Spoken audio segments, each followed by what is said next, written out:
Hello and welcome to this concluding portion of Identity Access Management series in the form of Video7. We have come a long way, friends. We have covered so many things here in this series of video.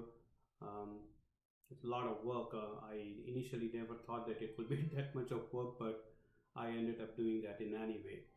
And as I have mentioned in my video number 1 in the introductory video on this series, that the 7th video would be around identity security. Obviously, this is one of the most important video out of this series, and we'll discuss a few things here. But most of the stuff that I like to share with you would be done through an actual demo, so that the concepts are clear and you can understand and see the impact of it as well. Right, so this is a very powerful video. Stay tuned. This is going to be a long video, folks, but because there are a lot of things that we need to cover, and without any further ado, let's just dive into that. What are the key areas of identity security that we're going to cover in this video? So it's a whole lot list here. The first thing is Azure AD portal inactive session timeout. Often it has been seen that people do not turn on this setting at a directory layer, and as a result the inactive session is on for several hours, and that opens the doors for potential hackers to get in. So this is a low-hanging fruit which could be done very effectively, very easily, and in that case session times out after, let's say, 15 minutes or 20 minutes or whatever your organization compliance requirements is, and the session is timed out. This is a very important thing. Low-hanging fruit, we can easily accomplish it, and we'll see it momentarily once we get into the demo. The second thing is Azure AD portal access to the privileged identities only. So what it means is that unless you configure this, everybody who has an ID in Azure Active Directory has the read rights to Azure Active Directory. So if they log on to Azure Active Directory Azure portal, they can go into the Azure Active Directory, read all the identities, and also figure it out in a GUI, into the UI format, that who has what rights and who has the privilege roles there. And the next part, from the hacking perspective or breaking into perspective, or creating problems for your organization, is just to crack the password. So unless you block it, pretty much we are leaving those identities wide open to everybody, and which may not be the best idea here. So what we want to do is that we want to minimize access to the Azure Active Directory to only the identities which has specific roles assigned in Azure Active Directory. Anybody else who is just managing an Azure, we don't need them to give any rights on Azure Active Directory. They should not be even be able to see anything.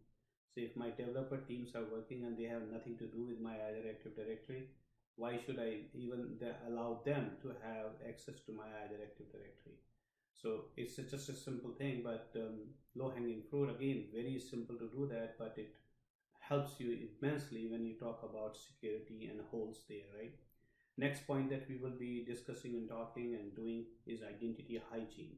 Now, identity hygiene covers multiple things, right? From password policies, password length, account blockout duration, the auditing, self-service password reset, going back into provisioning, deprovisioning, enabling, disabling. So this is a larger area, and as we have seen in video 1 and video 2, that we have different types of identities here in our Azure Active Directory. It could be synced identities, could be non-synced identities, could be guest identities. So the scope is much bigger, right? So for synced identities, hopefully you are managing them effectively through your own on-prem Active Directory, through your group policies. If not, you need to revisit that. And then you also have a proper provisioning, deprovisioning, user enablement, disablement processes defined in your on-prem Active Directory. And then equally, we also have to consider and think about putting something similar into the cloud to manage the cloud identities only, right? So that goes around identity hygiene. There are few things that you could do from technology. There is few things that you have to do through process. So it is a mixture of technology and process where you can provide a better identity hygiene to your organization and overall improving the security posture of your organization. Multi-factor authentication, I think everybody talks about it. This is an important area of security, how we do and what we do and what is the implications of that. Let's dive into multi-factor authentication shortly and understand the different options available to you as a consumer of this service from Microsoft. We'll discuss the secure identity score in Azure and see what that means, and then what are the different um, components that impact your security identity score and how can you actually improve it. There are very simplistic things that you can enable, and then your secure identity score goes up, and that's what we're going to see shortly. As I said, most of the stuff would be dealt through the real demo so that it is easier understanding than talking here. Continuous access evaluation is still in a preview mode, but it's interesting thing that Microsoft is bringing in. It would be good to see how does it unfold in next few months. But basically, when you remove access of somebody, it is monitored and it blocks that user, or somebody's IP address changes right from the machine learning perspective effectively, then it blocks the access. So there could be some implications that has to be observed before you really try to take the advantage of that in a production environment. But interesting feature is still in preview mode, and you might want to look at it. Risky sign-ins and risky users, they're two very important feature set and the offering that Microsoft has brought in. We will look into what is the risky sign-in, what are the risky users, what are the risk factors that Microsoft considers, what is the high, low, and medium consideration. Obviously, there is nothing much that I can tell you, even Microsoft will not tell you, so we'll see what that means to you. Then a important consideration that everybody talks about is Azure conditional access policies. There could be a lot that you could achieve and accomplish from conditional access policies. We will showcase you what those conditional access are, what are the components, how you configure at least few of the conditional access policy. In no way I can tell you what your environment would need, because it is conditional access policies could be very specific to your organization needs, but at least some few of the generic conditional access policy that I think most of the organization can leverage.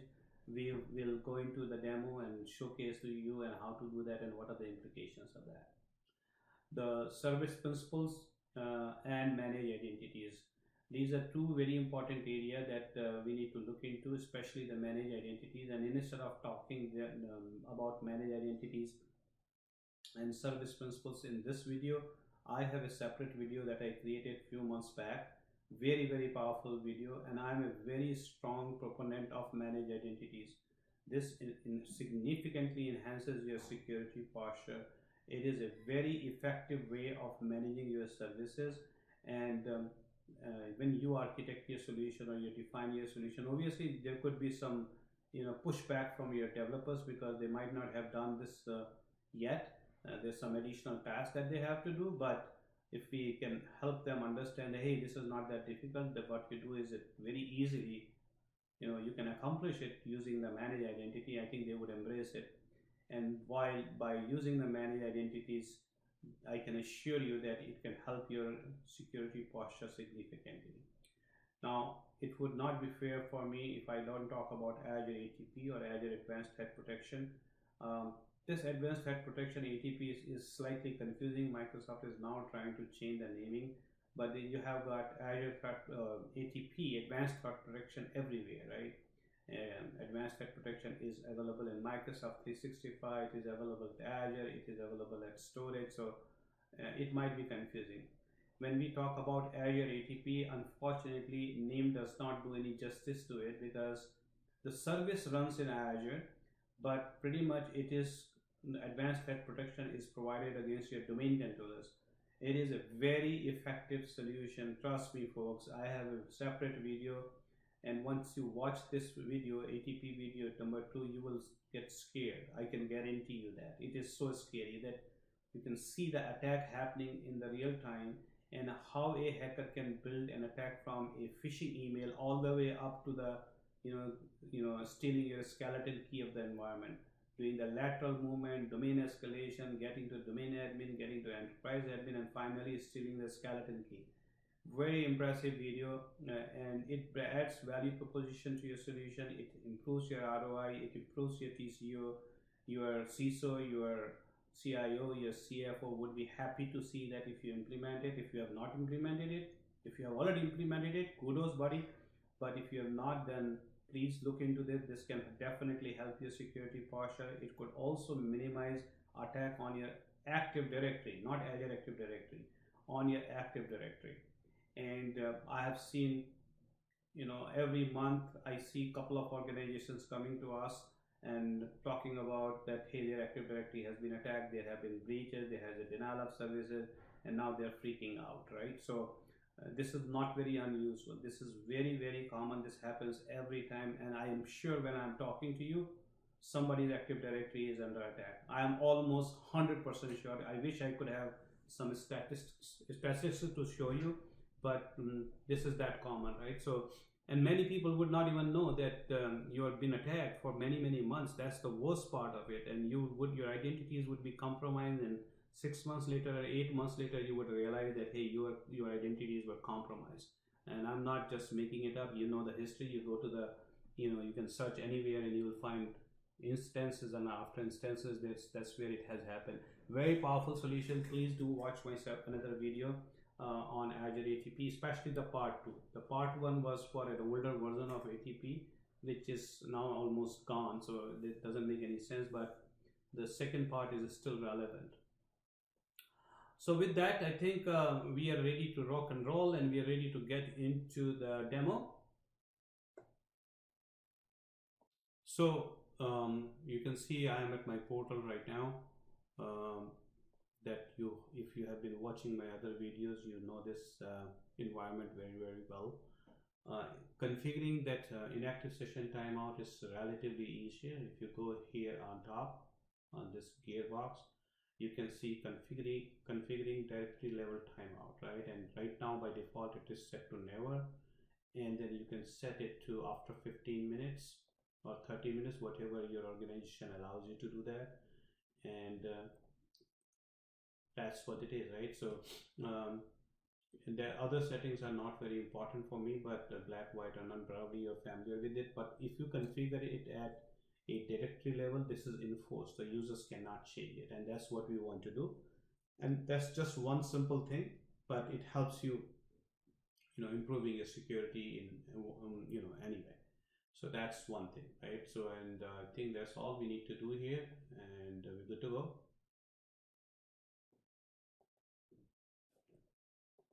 And the second topic that we talked in our initial part of this presentation was to minimize access to the Azure AD portal, and let's see how we do that. So if you see here, we are on Azure Active Directory. If you go to the user settings, and you have this beautiful feature, administration portal, restrict access to Azure AD administrator portal. I have configured to yes. That means only the people who have the rights in this environment can do that. So for an example, now the question that you would have is, what if I have given somebody the rights to the privilege identity management, and he has not been added to the actual role initially? What will happen in that case? So let's see what the implication is, right? So making sure that you guys are comfortable with this. So users here, think I have this user in the Surma. She has not been given any rights, right? She has no roles here. Eligible assignments, expired assignments are there, nothing there. For an example, there could be another user, I just don't remember now. Let's try with this particular person, right? And if we have assigned, let's say we do this here, 8365, and I can do this. Hold on one second. Let me do this.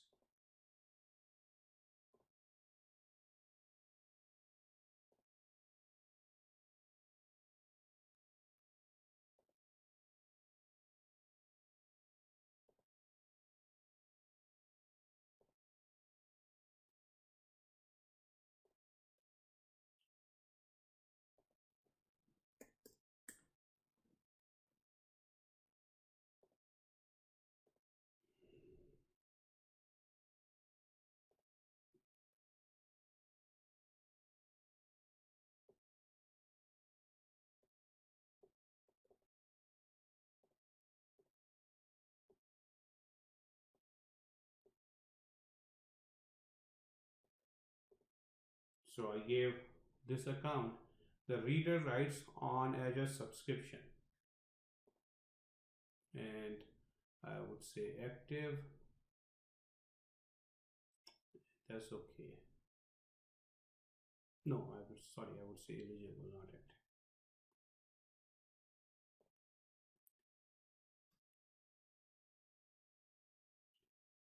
All right, now we're good, right? Now let's see with this setting. So what we did here, we prevented any other users who does not have the rights in Azure Active Directory should not be able to access the Azure AD portal, right? That's what we're trying to prove.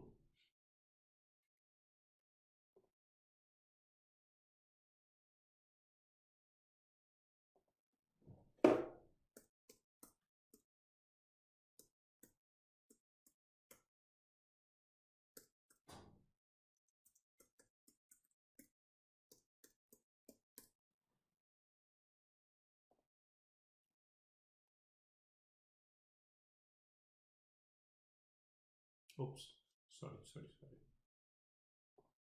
I have to use a different name.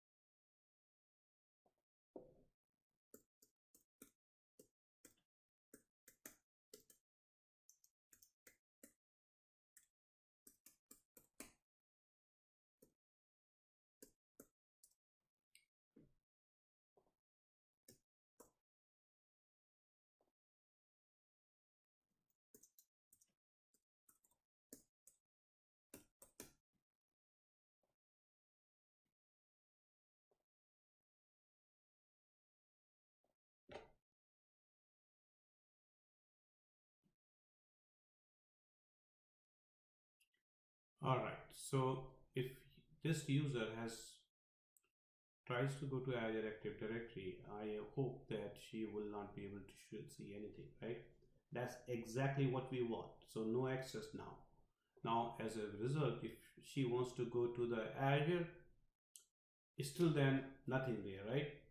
Because she has not been assigned any right and activated any right. But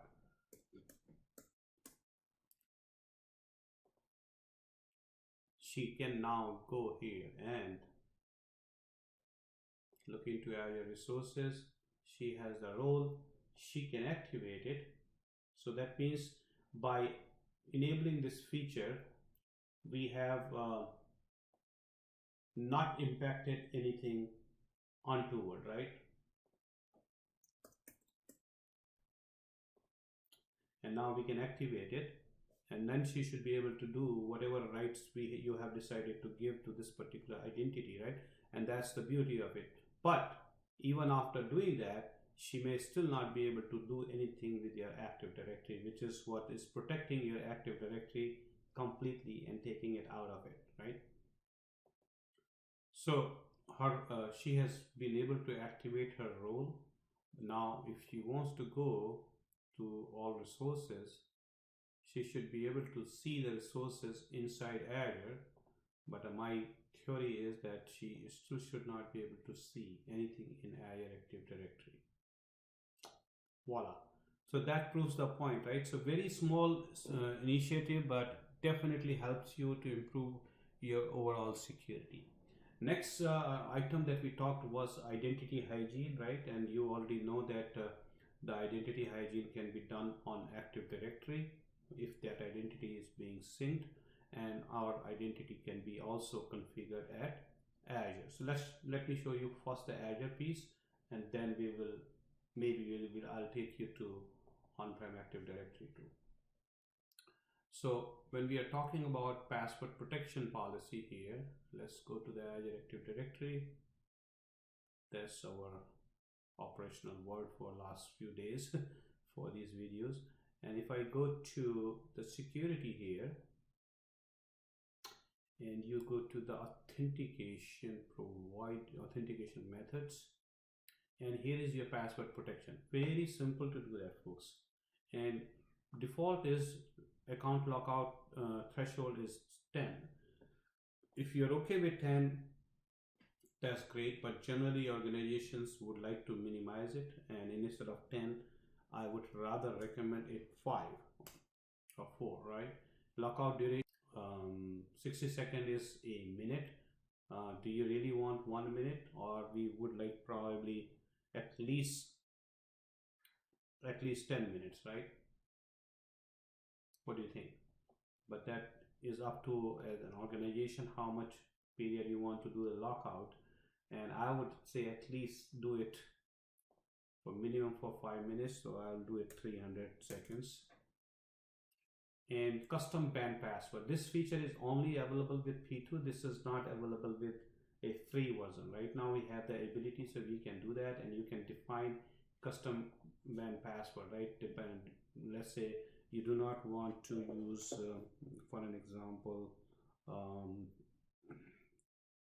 a company, the global passwords are already banned, right? So but the bad passwords, global passwords are already banned by default. But let's say you want to ban a password called sweet, right?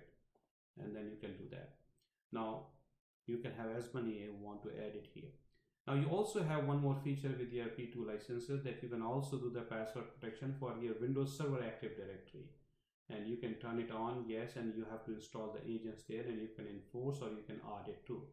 I'm not doing that, but this is also a feature available to you from password protection. But as I said, this is relatively easier to do that, very simple, because I believe that Windows Server Active Directory passwords are already being done through your group policies, right? So unless you want to match it between your own on-prem group policy and here, maybe that may be the case, but I don't know whether we want to do that. And just save it, and then we are good to go, right? That's about the password protection policy. Now when we talk about password expiration, by default it is set almost to never expire, right? So let me show you what I mean. You can see the password policy that you configure is the get msl password policy command, and I ran the command, and see here the notification is 14 days and validity period is almost infinite. So depending on what your identities are, you might want to set it to a limited period, like you match it with your on-prem. So I have ran the command to set the password policies, and for both of my domains here, and that's how you configure the password policy, right? So expiration is all set. You need to be careful with that depending on what kind of identities you have, and if those users have no access, and let's say they never log into your environment for 60 days, they never get a notification message, and they log in at 90 days and their password is already expired, right? So there are implications of this, but that's why Microsoft generally recommend to leave it to the default. But if you are too careful and too conscious, and you can do that depending on your use case, you may want to turn this policy on, right? It's still to be evaluated carefully, the impact on your end consumers, and then you think about it. But this is very much doable, right? You can set it to never expire, or you can set it to a specific period, right? That's what it is. In addition to that, in past we used to, if you see the article here, we used to see configurable, this was in recommended practice, but Microsoft is actually decommissioning or discontinuing this option here, and so we should not be doing it, and rather we should be defining the configure sign-in frequency in conditional access. So let's see if I can try to do that. I have never done that before, so we'll see if I can do it now, but that we will try to do it. But it used to be a good practice to set the refresh token and session token lifetime, which was to me, I don't know why Microsoft has taken it away, but it says configure token property. This is what we used to do, but I'm not sure why they have removed it. Anyhow, we'll take care of it. And the next part is the MFA, folks. So let's just talk about MFA quickly. So there are two different ways of doing MFA. One is a traditional old way of doing MFA, which was to go to the MFA portal. You can either go from Office 365 or you can go from here, from user setting, and you can enable, enforce or disable MFA for your different users. You have to be a global administrator to get to this portal. There's no escape. So once you are here, you could enable or disable. For an example, logged in as okay. So for an example, I want to turn it on here. I can enable it. I can manage user settings, or I can enforce it. You could also do it through scripts. That's one way of doing it. The implication of this is all manual work, or you have to run an automated script. So there's always a potential of missing out someone, right? So and this service is free. Microsoft has made MFA free, so for many organizations this is the right thing to do until you buy the P2 licenses for your conditional access. But since you have the P2 licenses, instead of going in here, I would rather configure it at through the conditional access, which is a preferred route. And when we do through the conditional access, in that case, we don't have to worry about that somehow we missed it, or we have to automate it, or we have to run the script. As soon as the user tries to sign in on any of your application or a preferred application of your choice, then the MFA is automatically enforced, right? And that's the better way of doing it. So I would rather go in that direction, and we'll visit it once we get into the conditional access.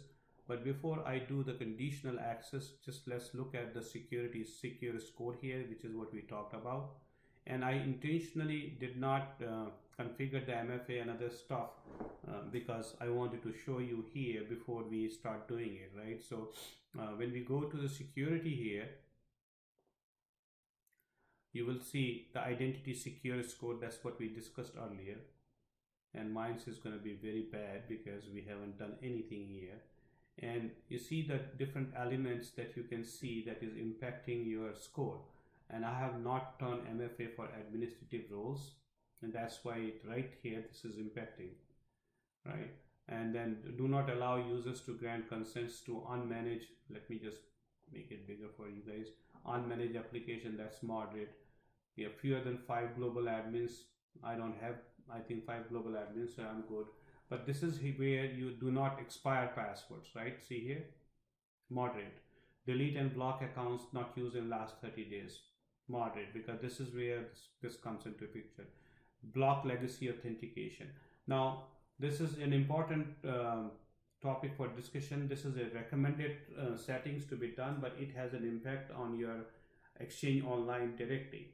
So by turning this on, what would happen is that it would block all legacy old protocols, email protocols like the POP, IMAP and SMTP. So if your organization is already using, or maybe using Outlook 2010 or something, they would just stop working. Now before you turn this policy on, you need to make sure that you are using the modern authentication and you are not relying back on these old legacy email protocols.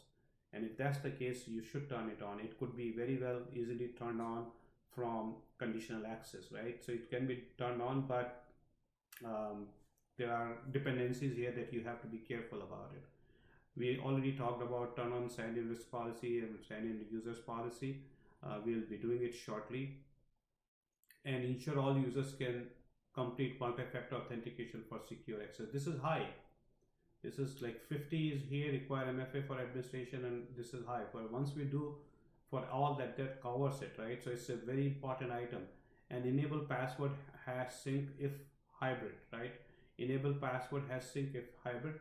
We have already done that. In fact, I have disabled, if you go back into my video number 4, I guess, where we have done the AD sync and ADFS, we turn on the AD, we configured the federation and we left the password sync there. This is what it is talking about. So all what we discussed earlier is already coming back here, folks, right? So these are your security score, secure score areas. I think this should be periodically watched by organization to make sure that you are good and take the necessary remediation activities. I think this is very, very important, and this is a good tool to keep an eye on it. Once you have Sentinel or something configured as your SIEM database in Azure, which is not the topic of discussion for today, then you may also get notification and alerts around it, around all these security events. So that talks about the MFA. We still have to do through the conditional access.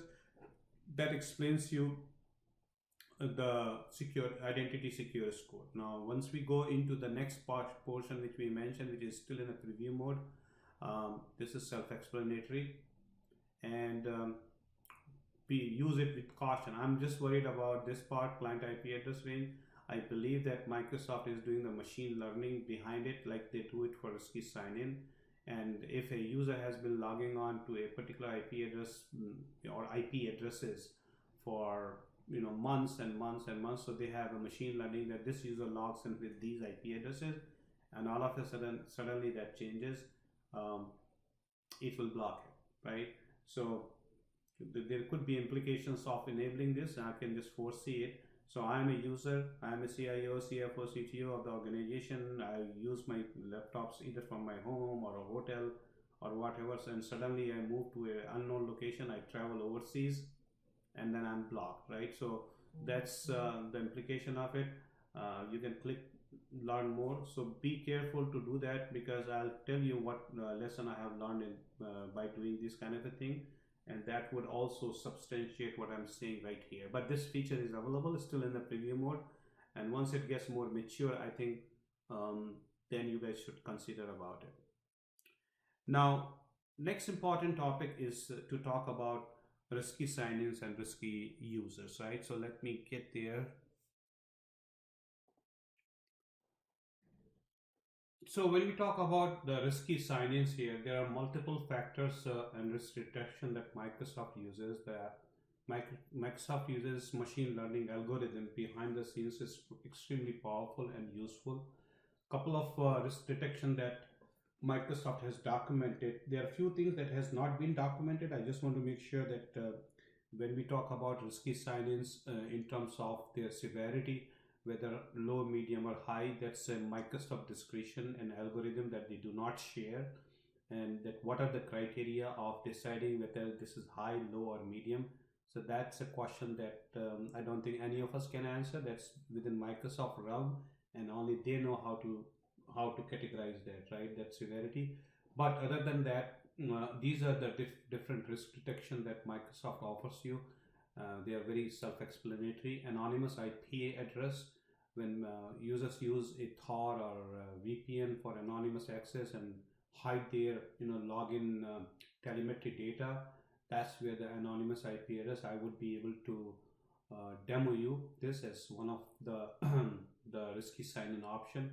Atypical travel, which is offline, this is a machine learning process. When you activate the conditional access, the Microsoft machine learning is activated, and it is observing the user behavior for at least first 14 days or 10 days, because the user may be logging on from his local machine, from his VPN, from his home, right? So it doesn't mean that on the day one, if we turn the atypical travel, that would start taking the corrective action, whether you block it, whether you enforce MFA, or you ask for password reset. But depending on that, this is going to take at least 14 days or at least minimum 10 logins before it kicks in. But that it's a self-explanatory that a user was logging on at 10 a.m. from Detroit, and then at the same time in 10:15, this user is logging on from Russia, right? That is atypical travel pretty much. And it is, if it is found, it could very well be understood that there is a risky sign-in, there is something wrong, this identity is compromised, and you can take corrective action. The malware linked IP address is related to IP address that has been related to a bot service, and the bot correction which could send automated denial of service attacks, and that is what malware linked IP addresses are. And this is offline, this is also being machine learning. The real time is unfamiliar sign-in properties. This is very close to a typical travel, but in this case, there is no time period for 10 or 14 days. It takes its own time. This is own algorithm to learn whether this is coming from same IP, latitude, longitude, or ASN. And Microsoft does the keep monitoring it from machine learning perspective and define a pattern around it. and once that pattern is broken, then it is detected as an unfamiliar sign-in. Now remember that this is also applied to the legacy protocols, legacy authentication protocol, and because legacy authentication protocol does not provide required telemetry for the client ID and everything, that's why there is a reduction in of false positive, because it is very easy for legacy protocols to report as false positive. That's why it is strongly recommended for every single organization to enable modern authentication, which is what I talked earlier, right? So these are very important topics, folks. And then moving on, the another thing is admin confirmed user compromise. This is offline, where a admin has selected in a UI or through API that this is a confirmed compromised user. I have seen that in many environments. I don't know whether I would be able to show you or not, but let's see. The malicious IP addresses, again, is offline. The detection indicates sign in from a malicious IP address is considered malicious based on high failure rates because of invalid credentials received from the IP address or other IP reputation sources globally, right? This is self-explanatory.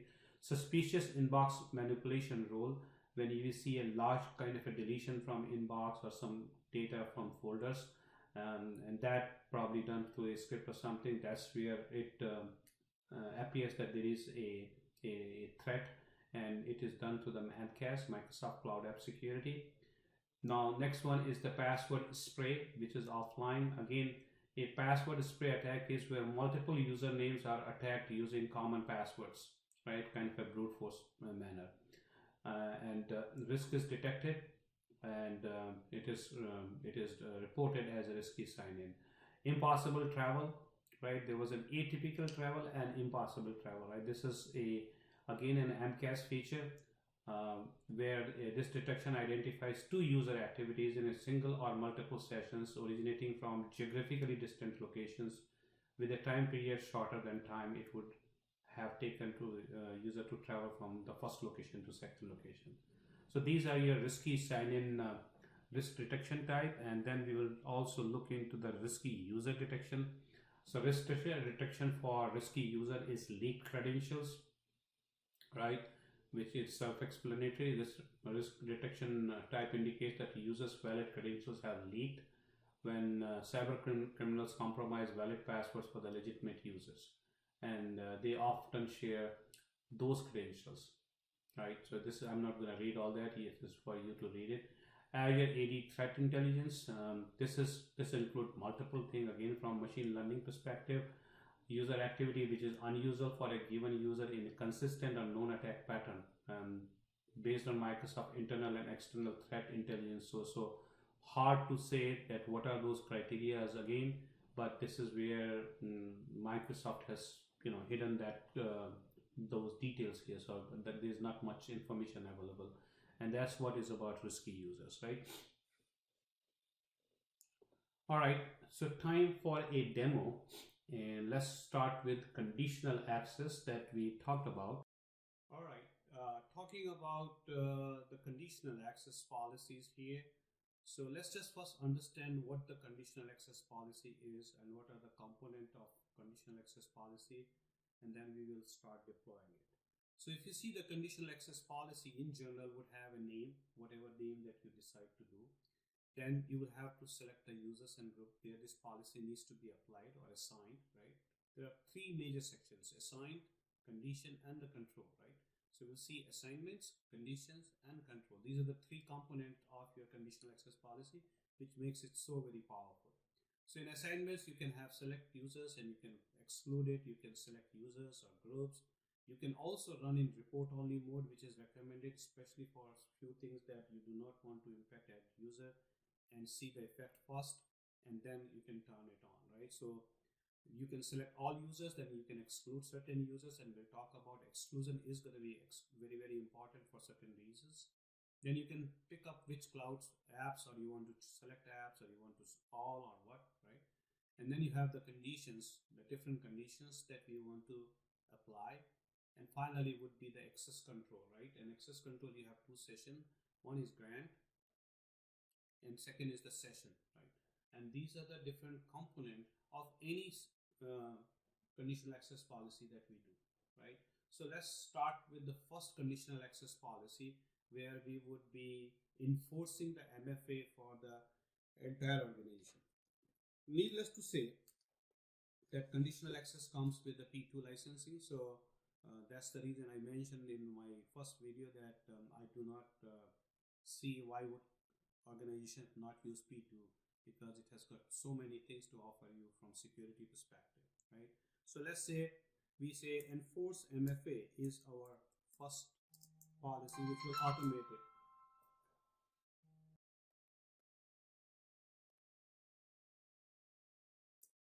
So enforce MFA, and now we need to understand that where do you want to apply this MFA.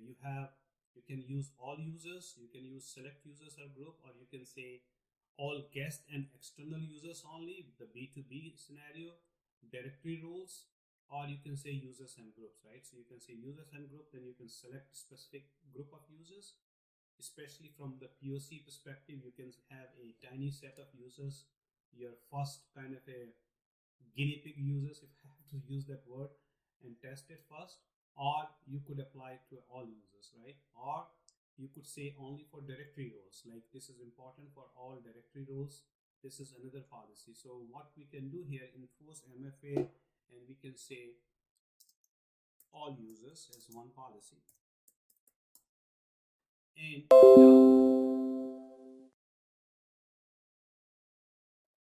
so the another important thing is, sorry guys, the another important thing is that we need to exclude certain users. All right, so we're going to choose all users here, but we definitely want to exclude certain break glass users. And what are those break glass users? So first of all, there could be some service accounts. Hopefully you don't use service accounts in Azure. And if you do, if you're using service accounts, especially for certain cards, then they may break, because if you turn MFA, you cannot do anything with MFA. I have seen it, for our testers, when they do the testing and they want to use an account, and they do it programmatically all testing, and in that case, that also stops, working for them, right? So we definitely want to make sure that we have some exclusion created here. And the second important thing in general, when we do this, there should always, as per the Microsoft recommended best practices, we should create one account specifically for a kind of a disaster recovery scenario where somehow something is terribly messed up and nobody can log on to your portal, or nobody can modify anything. It's completely blocked. Maybe MFA servers are blocked, or what happened, something really bad happens. So in that case, Microsoft recommend to have one cloud only identity that is excluded from MFA, that has the global admin rights, and it is never ever used to log in fact, right? And that identity is completely locked in a kind of a vault by your leadership somewhere, and it is only brought into action in case of you know a true disaster situation. So that's another example. So how do we exclude it? So what I have done here is um, sorry,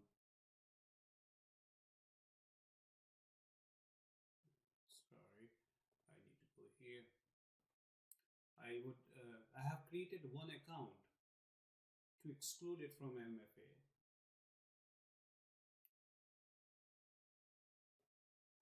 and basically what we did here is, it is always better to exclude groups than a user, because that becomes easier. So I created a group here called as an MFA exclusion here, and in this group I have a user that I created as a member. Did I not add members here? I have to add a member. I created a user as John White. Now I could have named it as break glass, but then it becomes catchy for hackers, so I didn't want to use a generic break glass account ID, and I created this John White, and I am adding them into this group as a part of the best practice. Second thing that I did, that I allowed this user a PIM based access for a specific period of time, right? And that is actually um, activated. So this particular user, if you see here, assigned roles and active assignments is available to him. So in case of a disaster, but this is for a specific period. So as a part of your procedure or process, this needs to be updated when the expiration date comes in, right? We do not want to leave it permanent, but we definitely want to have it here. And now, since we have this user and this group, I can go ahead in my exclusion here and I can exclude specific users, or you could exclude a specific group of users here, right? So now, because we are applying it to all of them, I can search for MFA exclusion and I exclude it, right? So now we are following the best practice. At least I have one account that I am excluded. If you have other service account that you have identified in your environment, you can also add them to the same group and then you're good to go, right? It is very important to remember and exclude the directory synchronization account from your MFA, right? So if you see my screen, this is the account that syncs from your on-prem Active Directory, and that needs to be excluded from your conditional access policy on MFA. Otherwise, your AAD connect synchronization would stop and you would get into error. So let me show you what I mean.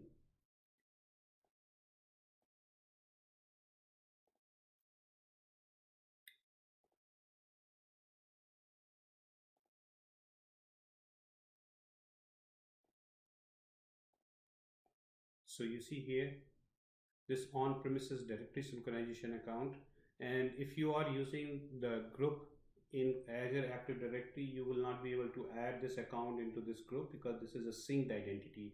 If you remember, we discussed in video 1 and video 2, and either you create this group on on-prem Active Directory, let it sync here, or you exclude this identity separately. But remember to make sure that you exclude these identity. You may have multiple identities if you have been living for a long time and you have created multiple AAD Connect instances for one or the other reason, and you need to exclude this account, right? So very important to note. Now, cloud apps or actions. So that's the next criteria of assignment. So we selected the users. Now, which cloud apps or action you want to do that? None means it's pretty much useless. You're not doing it. All cloud apps means it covers everything, every single app that you have. Or you could do selected apps, and you can select Office 365, or your internal application that you have published and added, specific layers. But because we want MFA to be turned on for everything right now, I will go ahead and I will select all cloud app, right? So this is one thing. Now, in terms of conditions, that the sign-in risk, and that's not, we are not configuring in this policy. Locations we are not configuring, devices we are not configuring. We are only applying this, and then we are saying the grant or block here, right? Grant access and require MFA, and we select it. Now it always would give you this warning: exclude current user from this policy, because you could do something that could completely block you out. But then what we are doing here is we are only doing it for MFA, and we have already excluded one account that we have selected, so we are good to go. We could do in report only, or we could do it in we can turn it on or turn it off, right? So now we are good to go and we can create it.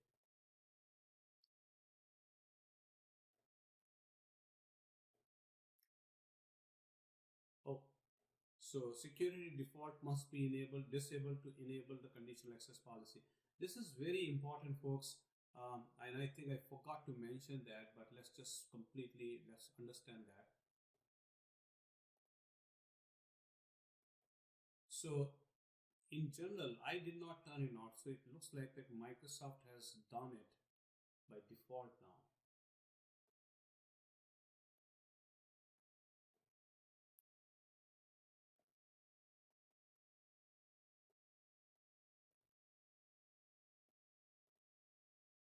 See, manage security defaults. This is turned on.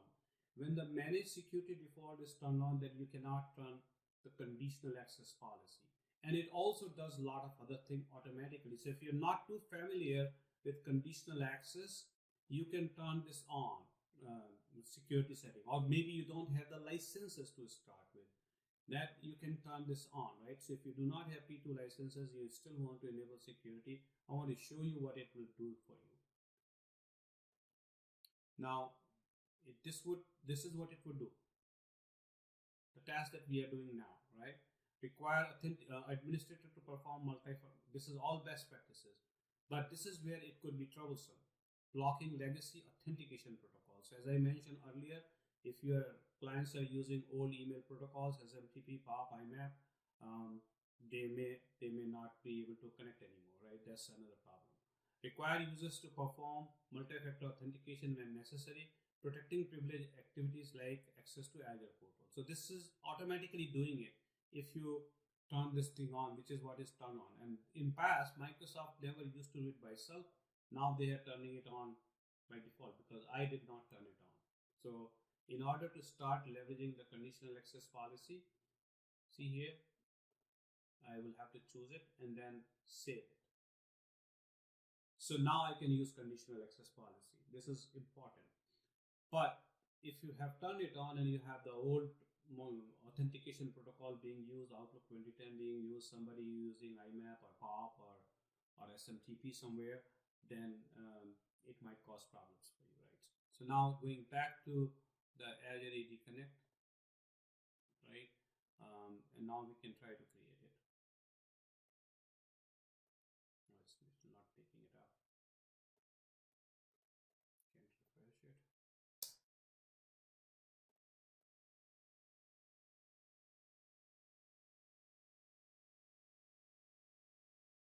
I have to create again. So new policy, MFA all users. I'm going to select all users, exclude users and groups, MFA exclusion, select here cloud apps. I'm selecting all cloud apps here. Conditions, I'm not doing any location here that we are going to discuss momentarily. Sign in risk is not configured, so we're good. Control here, grant access and require multi-factor authentication, and we can turn it on. And I understand this and create it. Now I have turned on the MFA, right? So let's see what would happen now if I try to log in, as it applies to everybody now. So if I go back here and new incognito window, it will ask me for MFA.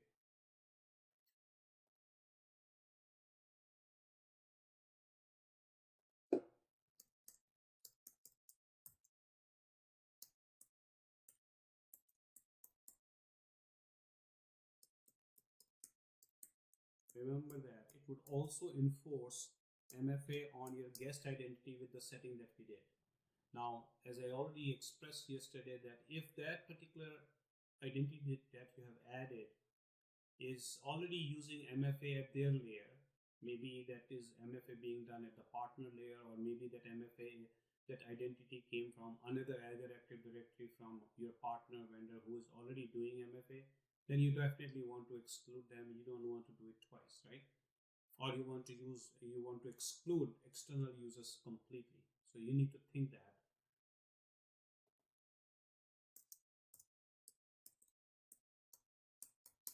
Technology is there, but how you implement is also important, because see here now, I need more information. And it's going to take me to MFA registration now. Right, start getting authenticated on app or phone, right? The second choice. It is always important to use a phone authenticator app compared to a text message or though that is doable, but from Microsoft security perspective, authenticator app is a preferred way to do that, right? I already have this here. I'm going to go next and I'm going to set up my account, and I need to use my phone and scan this.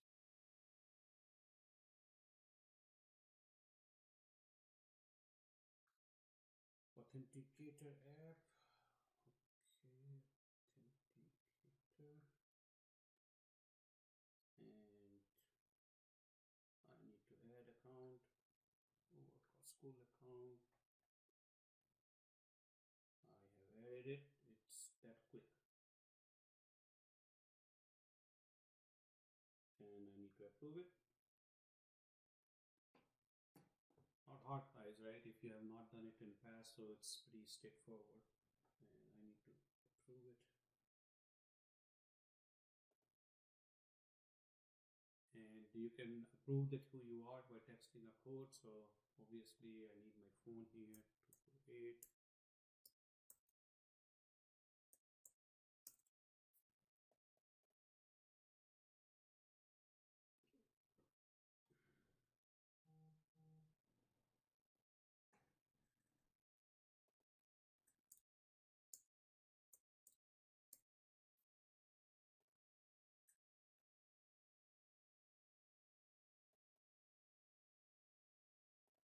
And now I'm done.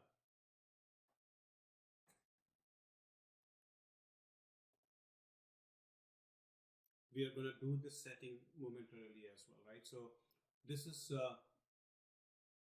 pretty good. So we did the first part for MFA for all users. Now we can create a second policy, conditional access policy. That's what we are going to say. We're going to block certain countries, and those countries that do not need to authenticate to my tenant, I would like to block them, right? So I'm going to create a new location and I'm going to call it as blocked countries, right? And I'm going to see here, and I am going to select all. Right now I have nobody logging on except from United States, right? And I can just create it. Now there is a catch here, guys. If you see here, it includes unknown areas, right? So of those IPs that are not mapped to a country or region, you could add them. This is scary because I tried to do it for one of my customer, and there were few users who had problem because of this, right? And they were not able to log in. So be careful about it because some of the IP version 6 by ISPs are not identified and not mapped to a country. So I'm not doing it, but you have this option here. But we have seen a problem with this once we enabled it. Some of the users in a multi-region geographical, this customer is a multi-region environment. They're all over the world, and some of the customers were blocked. So I'm not doing it, right? So I'm going to create it here,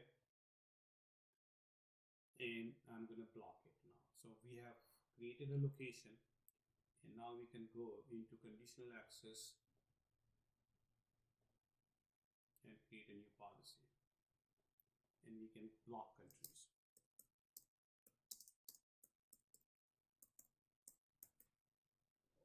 Right, users and groups, I'm selecting all. Again, you can exclude here, right?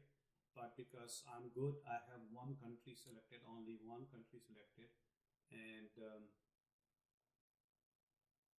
all cloud apps, right? That's good. Conditions, and now I think I should be able to say locations, right? And say include selected location, yes, and I can select the location here, which is block countries. You can also create MFA trusted IPs. We'll talk about shortly, but let's do this first. Select here, block countries, and now we go to the grant access and we block access. Select, and then you can run in the report only, or I can turn it on, and come on, just takes me, this is annoying.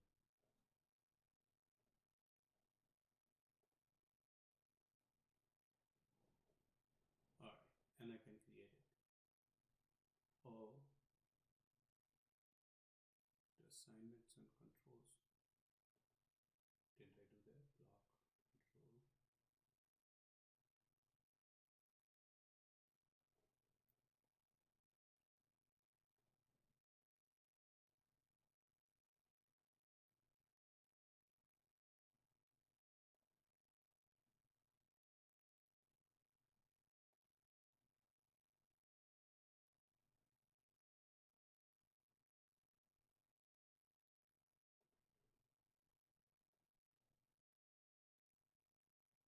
Hmm.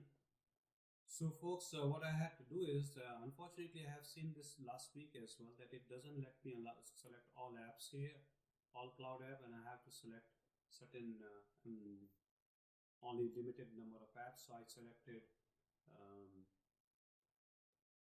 I selected certain apps here. I think I can show you. These are the apps that I selected, which includes Microsoft Portal, which includes Office 365, everything about Office 365. Um, and then I'm good to go, right? So that's takes care of this process. Now we talked earlier about the access token lifetime, right? And Microsoft is disabling that. So now what we can do here is we can create a new policy and call it as a what do you call session frequency.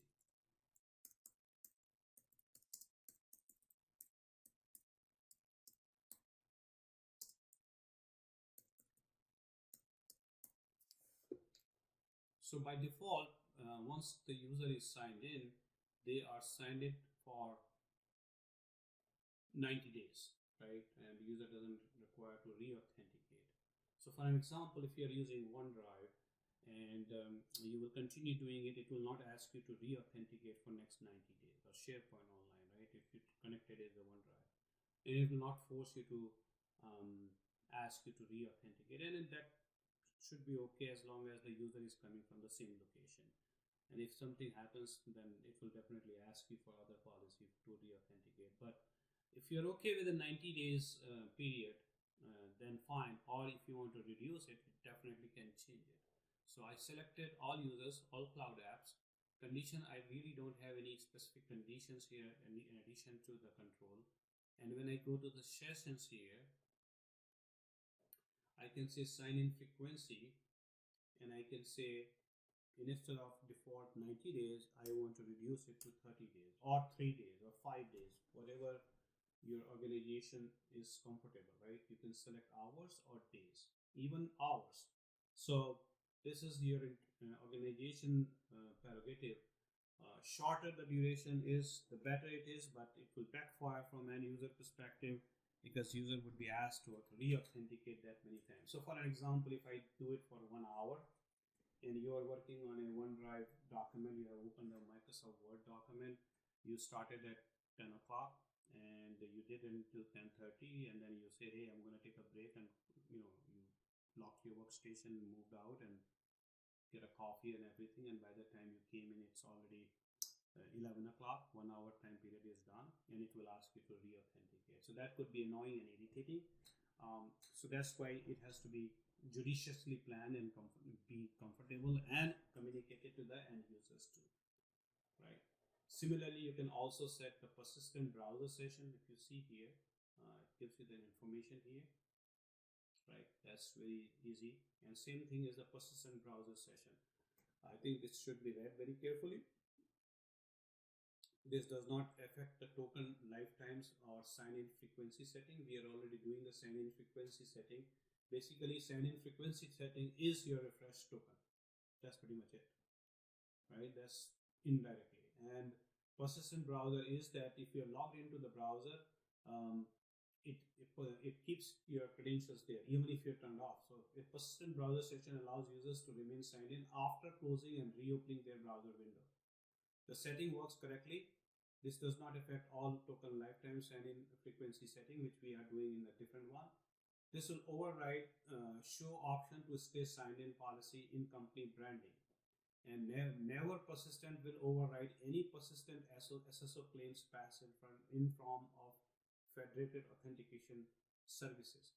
Never persistent will prevent SSO on mobile devices across applications and between applications and the user's mobile browser, right? So if you have any of those use cases, maybe you would need to exclude that app here before you go this route.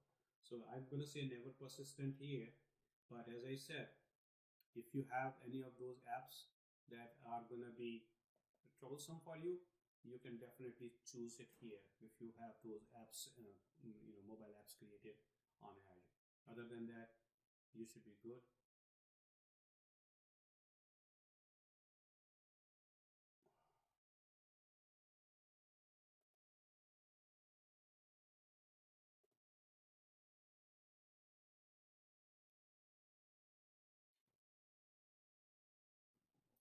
This is the implication right here.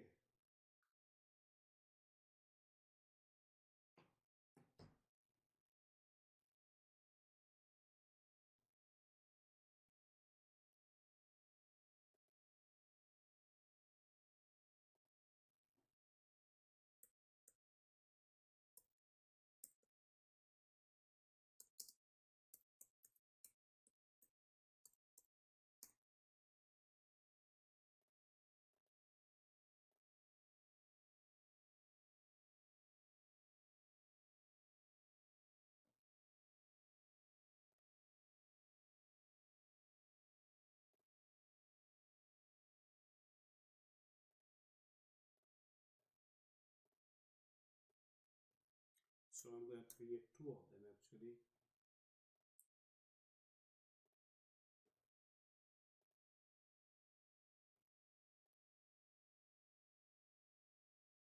So session frequency, and then I would create another policy for persistent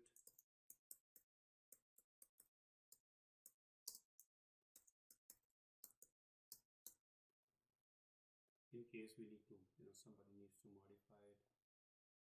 All cloud apps, sessions, persistent sessions, and never persistent select. Turn it on. This is my lab, so I have the liberty to do all this. We're good to go. And now, once we have turned it on, let's talk about risky sign-in and risky users, right? So if I, first of all, I want to show you this here. No, not security center. Tuck, tuck, tuck, tuck.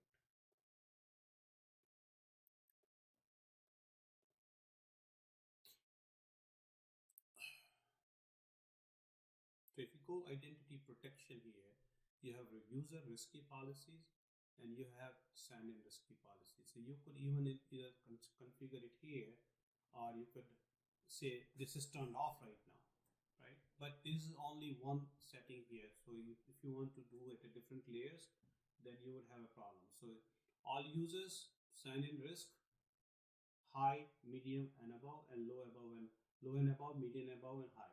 Now this is Microsoft criteria, how they define it. This is what I was mentioning to you earlier.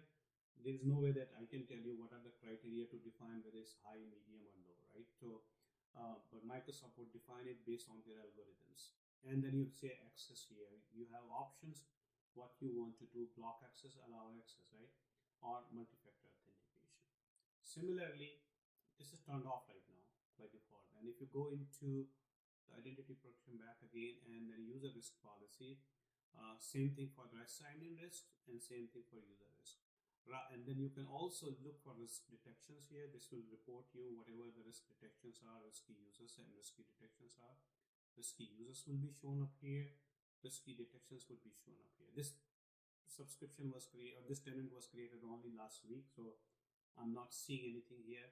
We will try to emulate a risk here and show you momentarily, right? User risk detected alerts. It will show you here. So it's pretty intuitive and pretty informative from the perspective. But what we will try to do here is we will try to go to the conditional access, because we have the licenses to take the advantage of this, and we'll create a conditional access policy here. And I'm going to create a conditional policy and say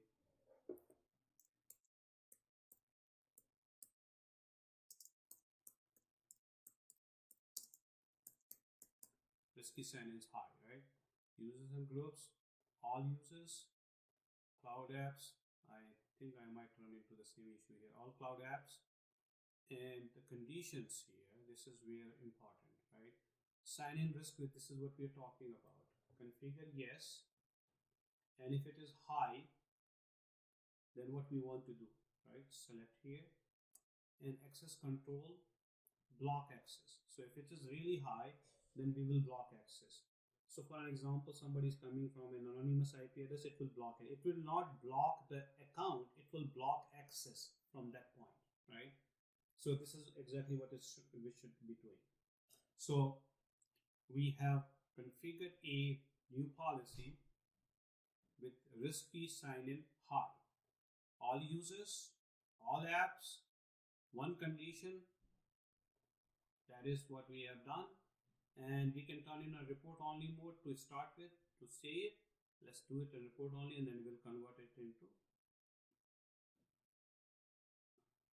We didn't select it. Okay, so I understand. And then we say report only, or we can turn it on, right? I can turn it on. So MFA all users, this is called as a risky sign-in high, and then we can create another one, risky sign-in medium, right? And then we say here all users, all cloud apps, condition, risky users. Oh, we're doing risky now. We do risky sign-in. Yes, and the medium, select, and then we go to the grant. And in this case, we don't want to block, we want to force multi-factor authentication in that case, right? And you can do multiple choices here. Okay, now we turn it on, select on and create, and we are good to go. So we have done risky sign-in high, risky sign-in medium. Now let's go and do a risky user policy.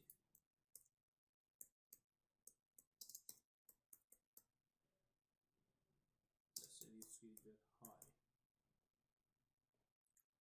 All users, all apps, condition,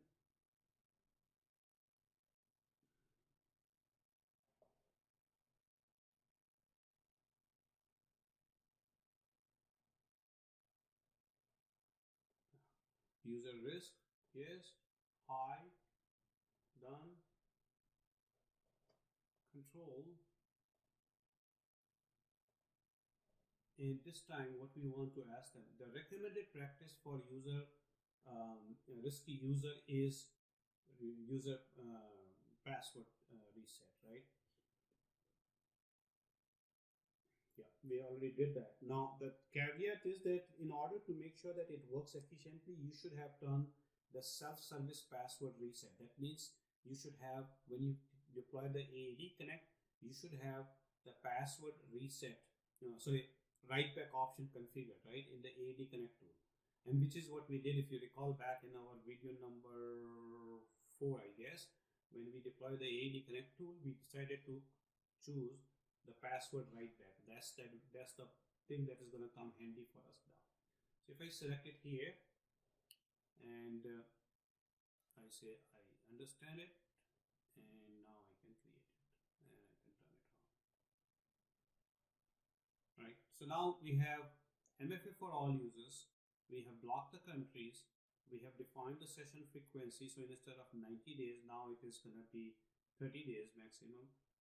And you could bring it down depending on your acceptability in the environment. Persistent sessions also we have disallowed, and risky sign-in highs we have blocked it.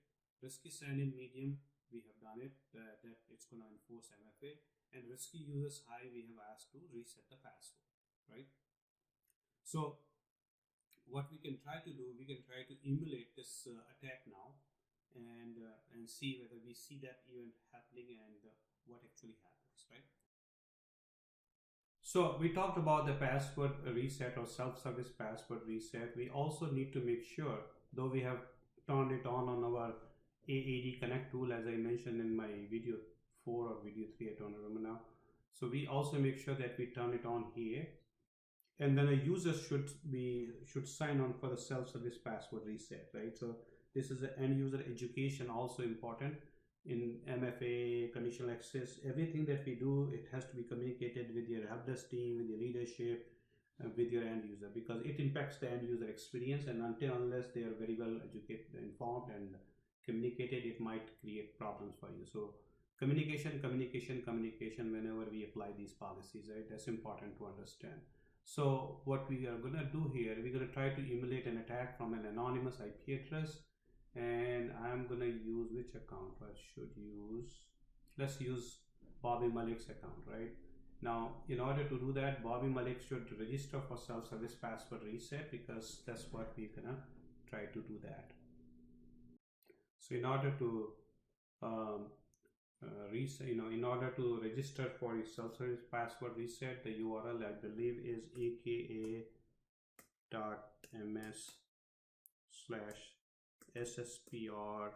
setup, and once you go to that site, and I already did all the work, so I don't want to waste your time, and then you will get to the my sign-ins here, because I also registered for the MFA, and the default, there are the methods to sign into your account or reset your password.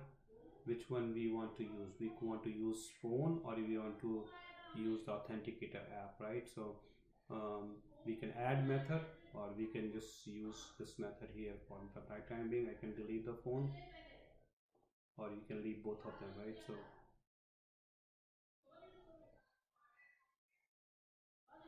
So this Microsoft Authenticator app is good. This is good, and now we are good to go. So now we're trying to emulate that configuration here. Oh, we still need to do that, so I'm gonna leave it 722.64.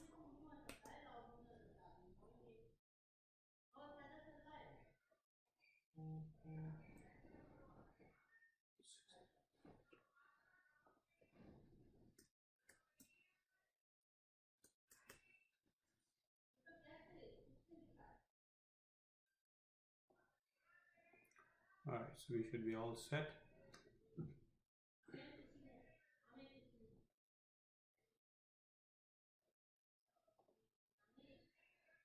All right, I'm gonna close from here and try to emulate this scenario here by browsing it from a anonymous IP address, and this should be my VM.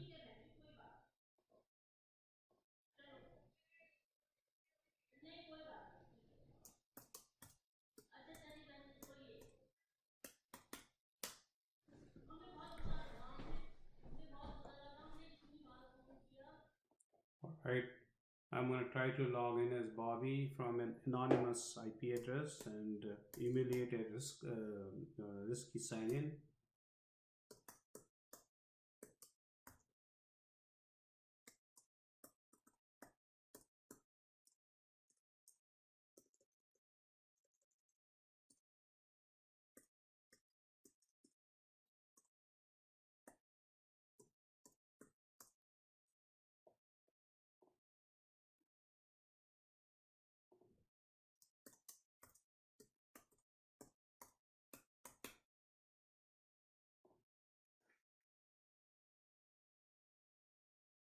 And see here, he's blocked, right?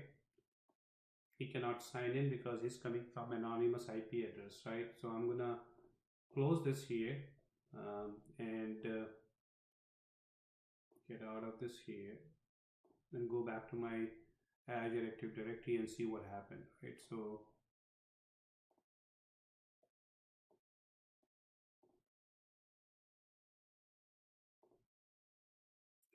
And now let's see the risky use sign-ins.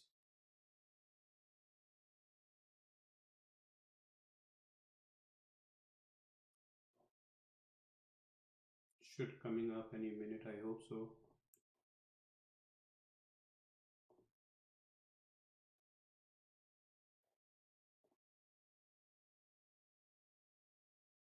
Why not?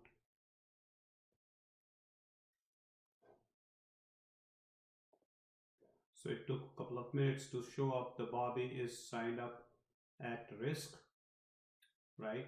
And if you think that he's a real risk, you can say, we'll talk about the different options here. You can get the reports, user risk report, user sign-in report, right? And it will give you all this information. You can do that. And that's Bobby Malik sign in, right? All of them are successful. Now he is failure because he tried to get it from anonymous IP address, and gives you all the details, right? And see the what conditional access policies are applied, right? So this is pretty cool stuff. It gives you basic information, location. This coming from SE Stockholm. Oh, browser, Firefox, authentication detail, password, hash sync, right? All this information, conditional access policy for this user. You can download the report as well, right? You can export the data setting, report only, right? So this is good information, troubleshooting and support. Now going back into risky users, right? I don't see the risky user yet here. Now, but here is the interesting part, right? If you go to risky sign-ins here, and I pick up the Bobby Malik here, and I say confirm sign-in compromise. As an admin, I can do that, and guess what happens? So if I do that, this confirms that Azure AD that selected sign-in was unauthorized, and this is important to understand. Azure AD will move the selected sign-in and involve user to a high risk and optimize future risk assessment. So now if you do that, it will change it to the high, and then if as soon as the user is at a high risk, he will be required to reset his password, right? That's the challenge here. So I would say no here for the time being, and try to log in back as Bobby and from a normal browser, and see whether he still can log in or not, number one, right? So let's do that. And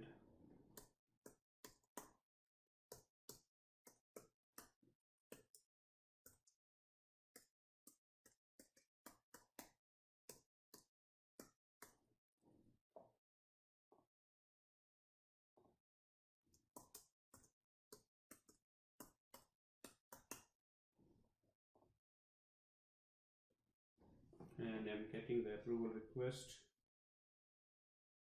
Approve it.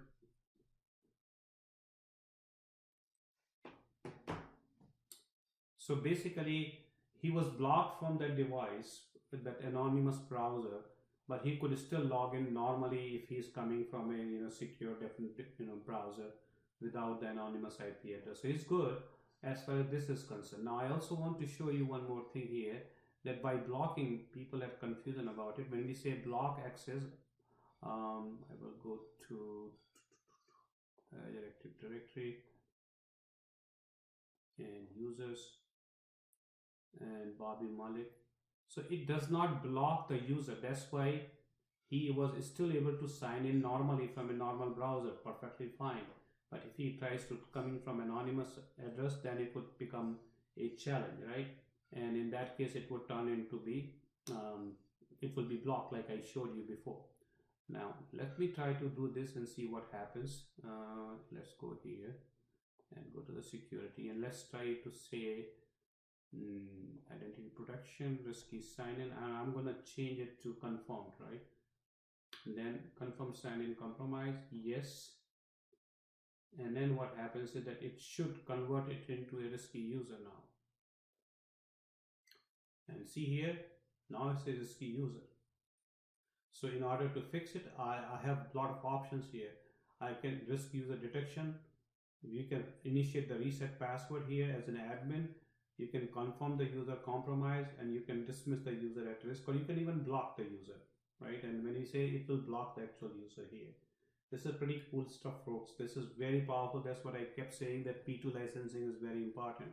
Now, if I go back here on the another browser and I log out,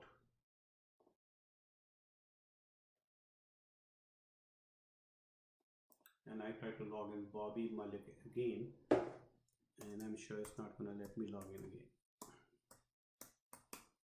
Now I'm a risky user, right? Oops. How does I get it? See here, folks, this is interesting.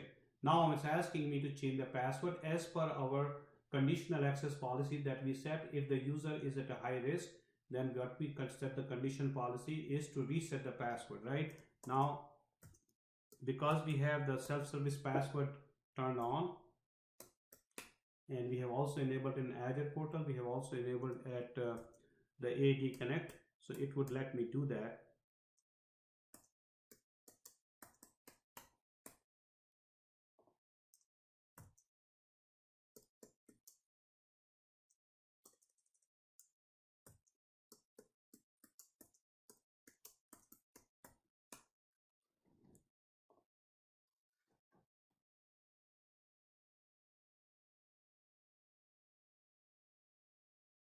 And here he goes.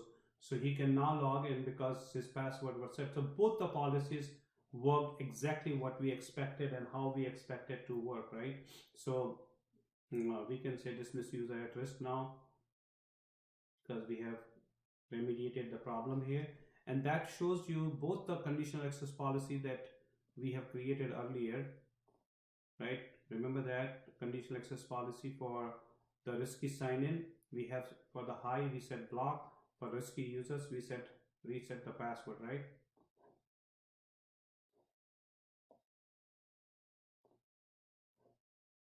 Right, so it's working as expected, and that's pretty powerful, folks. What else is left for me to discuss in this video? Let me make sure I double check my list.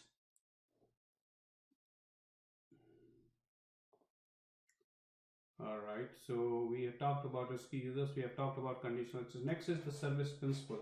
Now, many of you are familiar with service principal, and a lot of details would be you will find in my another video on the managed identity, the difference between service principal and managed identity.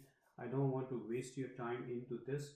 That is a very powerful video for managed identity. I strongly recommend you to please watch the manage identity window so that you can improve overall security posture of your organization, right? And that is and the service principal, I think you all know. I'll just show you those people who have not done service principal in past. My browser stopped working. So if I go here and go to Azure Active Directory, you can create app registration here, and that's how you can create a service principal, and you can say so choose whatever you want to, however you want to do that, and create a, let's say for example, test. So all your services that Azure needs a service account, you could use that, right? And you can, depending on, I just did it for another one, you can do this register here, and that creates a service principal. You would need a secret or key, so the application ID would be required, and then you would need the secret here, and you can create a new secret, and you can define the expiration here. And if I say this is the risky part, and I just say and I could add it here, this would create this secret that you could copy. And once you close this browser session, this window, then you're not going to get access to this secret. It's a one-time thing, and that's how you create a service principal. I would strongly recommend to use managed identities as much as possible instead of service principal, and those details you will find in my another video. I also quickly want to show you the group expiration here, and that is possible for your Office 365 groups. If you go into the expiration here under the groups, you can set the group lifetime policy, right? You could set it 180 or 365 or custom days as long as it's over 30 days. And you can also define where you want to send the information with no owners. If there is no group owners, you can add that information. You can select apply to all Office 365 groups. You can also apply on select Office 365 groups. So if I select it, and I can add required groups here. For an example, I have one of the group here, O365 test. I can pick it up and I can add my email address here as if I don't have any member here. And it is automatic renewal also possible. If there is a membership after 30 days, any member take any initiative, any action, then it can be reactivated by itself, right? So you may read a little bit more on this from Microsoft blogs, but it is very easily doable. Again, licensing is the requirement here, right? If you recall back in video 1, we discussed that. This is what the group expiration comes into picture. You save it, good to go. You can select it all your groups. You can select selected groups depending on what your business case is. Now, moving on. And once you log on to the Office 365 portal, I'm logging on to somebody else's environment here. I can show you all the details, but you will see the users at risk here. Based on the security.microsoft portal. Once you go there, you can view all users. You can also see, download the reports here, and you can also see the security score here, right? And it will tell you everything that you need from security perspective. So security.microsoft.com is the way to go, and as long as you have the licenses there, you would see the reports there too. Similarly, you could also go to the compliance, and then you will also see additional reports there, compliance.microsoft.com. You may also see additional information there. So I'm not going to go deep dive because my tenant has very limited information as now, because I have a few users and I don't have that many users. But in your production environment, you will see tons of activities at security center and compliance centers, right? So you can look into the protection demands, right?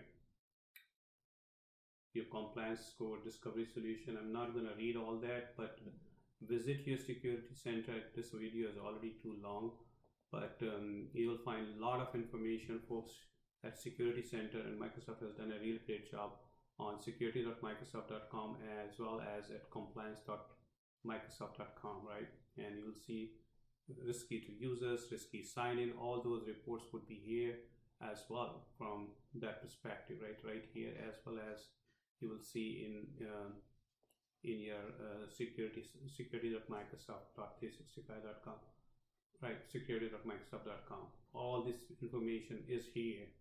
You will find this information, and that's very effective. You can export all these users, take corrective actions, go back into Azure. Similarly, you would also see most of the information in Azure Security Center too. So as long as you have enabled, it would also show up in Security Center, all this. And then if you happen to use Sentinel as your SIEM database, all these informations would also be sent there, right? Now, if you go to the recommendations here, though I may have very few because I have got very little. Implement security best practices, right? It's already calling out. MFA should be enabled with the read permissions on your users, external, blah, blah, blah. Some of them we have already did that. And there should be a section here. You will also see manage access and permissions here for all other important reports. So Security Center is your another place. Enable MFA. You need to keep looking into Security Center recommendation and making sure that all the work that you're doing is being taken care of and it's not reporting anymore in Security Center. The way to go is Sentinel. That's the way you would find more information. You will find the information about, impossible travel, anonymous access, people deleting files. Very, very impressive. At one point, I would also do a demo on Sentinel, but not today. This video is already too long. I hope we have covered almost everything, especially for this last video. And that would be all. And that concludes the final presentation for the entire series of identity access management. We have covered a lot of stuff. There's a lot of information to digest. I hope you liked it, and if you have liked it, do not hesitate to share it with your colleagues. Spread the word. Thank you very much for watching these videos. This has not been easy. I appreciate all your time. Hopefully this helps you. Stay safe, stay away from COVID, and have the best of your day, whichever part of the world you are. Thank you. Bye bye.